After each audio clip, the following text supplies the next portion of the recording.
অনেকে জিজ্ঞেস করেন যে ফ্রিজে রাখা যাবে কিনা। জি, কুরবানির গোশত ফ্রিজে রাখা যাবে। ইবনে আব্বাস রাদিয়াল্লাহু তাআলা আনহুর মত অনুযায়ী 3 ভাগ করা উত্তম, তবে এটা আবশ্যক নয়। আপনি 1 ভাগ নিজে খাবেন, 1 ভাগ আত্মীয় স্বজন প্রতিবেশীদের দিবেন, আরেক ভাগ গরিব দুঃখীদের মাঝে বন্টন করে দিবেন, এটা উত্তম, কিন্তু এটা আবশ্যক নয়। পুরো গোশত যদি আপনার লেগে যায় আপনি ভোগ করতে পারেন, আর যদি আপনার কাছে অতিরিক্ত গোশত থাকে এটা আপনি আত্মীয়দের দান করুন, গরিব আত্মীয়দের আপনি উপহার দিন, গরিব মিসকিনদের, সুবিধা বঞ্চিত মানুষদেরকে আপনি এগুলো দান করুন।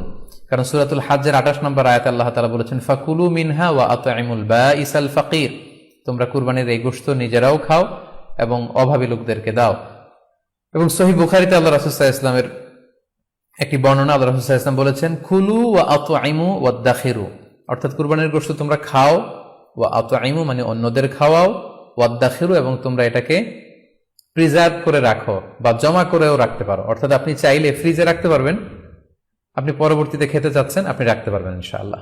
সো উত্তম হচ্ছে 3 ভাগ করে 1 ভাগ নিজে খাওয়া, 1 ভাগ আত্মীয় স্বজনদের প্রতিবেশীদের দেয়া এবং 1 ভাগ অভাবী সুবিধা বঞ্চিত গরিব মিসকিনদের মাঝে বন্টন করে দেয়া। এবং অবশ্যই অবশ্যই যাদের সামর্থ্য আছে আপনারা বেশি বেশি কুরবানি করুন, এবং এই কুরবানির মধ্য দিয়ে আমরা অনেক অনেক প্রান্তিক জনগোষ্ঠী, সুবিধা বঞ্চিত মানুষ, তাদের কাছে আমাদের সহায়তাগুলো পৌঁছে দিতে পারবো।